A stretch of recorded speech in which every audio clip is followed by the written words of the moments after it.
नमस्कार सहकाऱ्यांनो, मी नितीन मस्के, सहाय्यक निबंधक, सहकार आयुक्त कार्यालय, पुणे.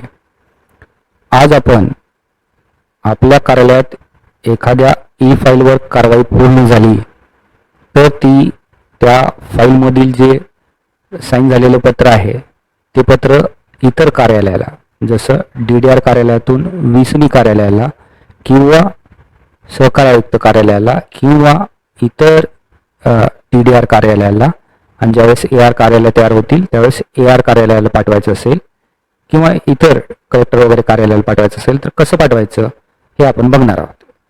तर प्रक्रियेमध्ये अधिकाऱ्याची सही झाल्यानंतर ते पत्र संबंधित लिपिकाकडे परत येईल. लिपिकाकडे परत आल्यानंतर त्यांनी ते CRUच्या माध्यमातून पाठवणं अपेक्षित आहे. CRU बद्दल आपल्या लोकल NIC कडून माहिती घ्या. CRU म्हणजे सध्या आपल्याकडे ते कार्यरत आवक जावक कक्ष आहे, त्याचंच इलेक्ट्रॉनिक स्वरूप आहे. तर NIC कडून माहिती घ्यायची आणि त्या अनुषंगानं सपोर्टकडून CRU ॲक्टिवेट करून घ्यायचा. आणि आपल्या इथे जिल्हाधिकारी कार्यालय आहे, तिथे CRU कक्ष चालू असेल तर तेथे जाऊन त्यांच्या CRUची माहिती घ्या, म्हणजे तुम्हाला काम करायला अधिक सुलभता येईल. आता समजा की पत्र आता तुमच्या लेवललाच तुम्हाला पाठवायचं आहे, तर आता आपण ते दोन पद्धतीने पाठवू शकतो. एक, आपल्या फाईलमधून डिस्पॅच करून, फाईलमधून डिस्पॅच केल्यानंतर त्याला एक आउटवर्ड नंबर इलेक्ट्रॉनिकली जनरेट होतो. पण फाईलमधून डिस्पॅच होण्यासाठी तुमचं आणि ज्या ऑफिसला तुम्हाला पाठवायचं आहे त्यांचं मॅपिंग होणं आवश्यक आहे. तर एक रिसिप्ट तुम्ही पाठवून बघा किंवा एखादं फाईल डिस्पॅच करून बघितल्यानंतर तुम्हाला लक्षात येईल की इतर ऑफिसशी तुमचं मॅपिंग झालं आहे किंवा नाही. जर झालं नसेल तर सपोर्ट करून तुम्हाला ते मॅपिंग करून घ्यावं लागेल. जसं तुमचे विभागीय कार्यालय, सहकार आयुक्त कार्यालय आणि तुमच्या विभागांतर्गत जे जिल्हा कार्यालय आहेत त्यांचं मॅपिंग करून घेणं. आणि दुसरा एक प्रकार आहे की पत्र सही झालं, सही झाल्यानंतर ते तुम्ही डाउनलोड केलं आणि डाउनलोड केलेलं पत्र याची रिसिप्ट बनवली आणि मग ती रिसिप्ट पाठवली इतर कार्यालयाला. तर आता आपण दुसरी पद्धत बघणार आहोत की सही झालेलं पत्र तुम्ही डाउनलोड केलं डेस्कटॉपला, त्याची रिसिप्ट बनवली, रिसिप्ट बनवताना सगळी माहिती भरली की कुणाकडून पत्र आहे, काय पत्ता आहे वगैरे, आणि मग ते वरिष्ठ कार्यालयाला पाठवलं. कारण आपण सही केलेलं पत्रच पूर्वी जसं ईमेलने पाठवत होतो ते आता रिसिप्टच्या माध्यमातून आपण पाठवू शकतो.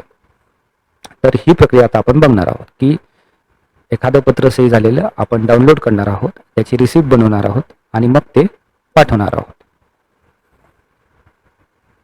तर सर्वप्रथम मी ई फाईलमध्ये जातोय.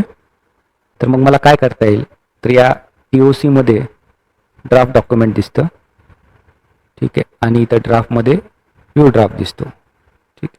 तर आपण हे ओपन करून घेणार आहे,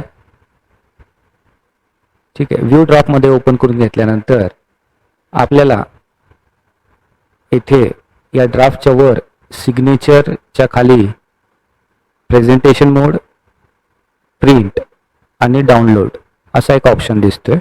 आता आपण पत्रच पाठवतो, पहिले ईमेलने पाठवत होतो त्या पद्धतीनं हे मी डाउनलोड केलं. डाउनलोड केल्यानंतर हे डॉक्युमेंट मी आता अपलोड करणार आहे. अपलोड करण्यासाठी मी रिसिप्टमध्ये क्रिएटमध्ये जाणार आहे. गेल्यानंतर मी अपलोड म्हणणार आहे. मी हे ओपन केलेलं आहे. आता याच्यामधली मी सर्व माहिती भरून घेणार आहे, भाषेची. त्यानंतर हे कोणाकडून चाललेलं आहे, तर मी माझं नाव किंवा पद दोन्ही टाकू शकतो, ठीक. आणि इथे ॲड टू ॲड्रेस बुक केलं तर पुढच्या वेळेस सारखं टाईप करायची गरज पडत नाही.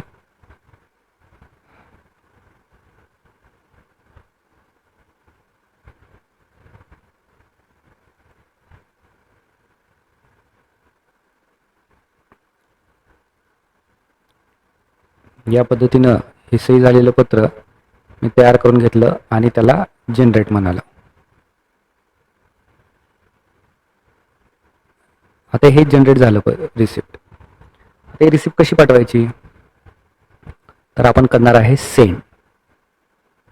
सेंड केल्यानंतर आता इथं आपण जर बघितलं तर इथं फक्त टाईप केलं, मी समजा कोल्हापूरला पाठवायचं आहे जॉईंट रजिस्ट्रार साहेबांना, तर इथं मला ते नाव दिसत नाही आहेत. ठीक आहे, तर त्याच्यासाठी काय करावं लागेल? तर आपण इथं बघतोय होमचं चिन्ह, होमच्या खाली इंटरनल आहे. इंटरनलमध्ये आपण आपल्या राज्य शासनाच्या अंतर्गत ऑफिसेसला पाठवू शकतो आणि एक्सटर्नलमध्ये आपण सचिवालय, MHSEC सचिवालय, पोलीस व इतर विभागांना पाठवू शकतो, परंतु आपल्याला आपल्याच विभागांतर्गत पाठवायचं आहे. आता इथं आपण त्याच्या खाली बघतो ऑर्गनायझेशन. ऑर्गनायझेशनमध्ये मला फक्त माझ्याच ऑफिसचे लोक दिसतील, कारण माझंच ऑफिस इथं सिलेक्टेड आहे. परंतु त्याऐवजी आता हे मला नाशिकला पाठवायचं आहे, म्हणून मी म्हणणार आहे डिव्हिजनल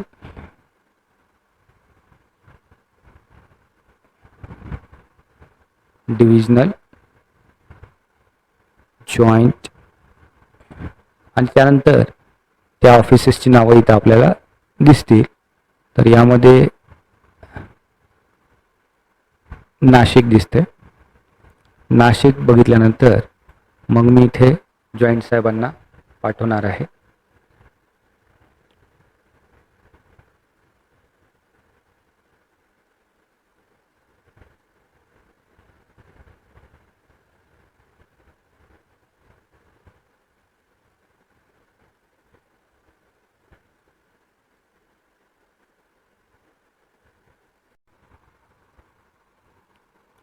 या पद्धतीनं नावं सिलेक्ट झाल्यानंतर आपण हे सेंड करणार आहोत.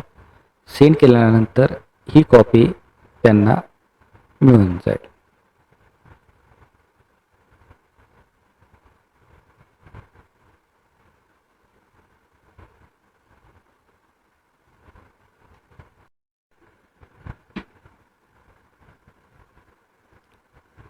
सेंड केल्यानंतर आपण रिसिप्टमध्ये सेंड बघणार आहोत.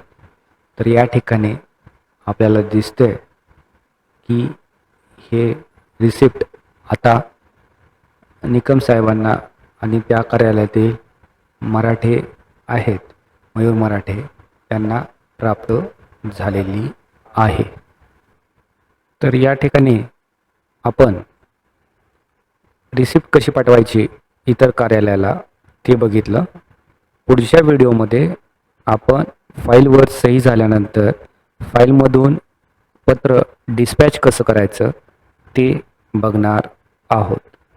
धन्यवाद.